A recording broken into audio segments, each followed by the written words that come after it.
Money mistakes Jamaicans make. The 9 to 5 thing not go work out.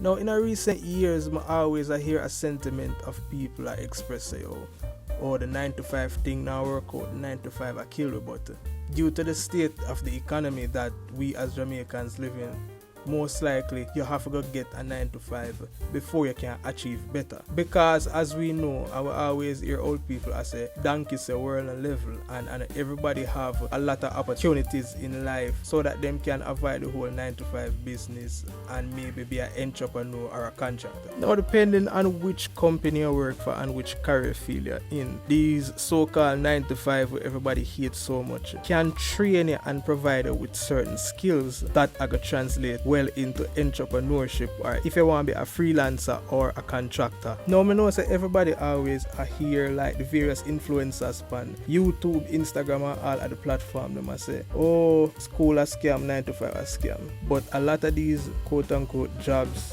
I not say all of them still, but a lot of them offer you skills that you're not going to learn unless you're actually in the industry.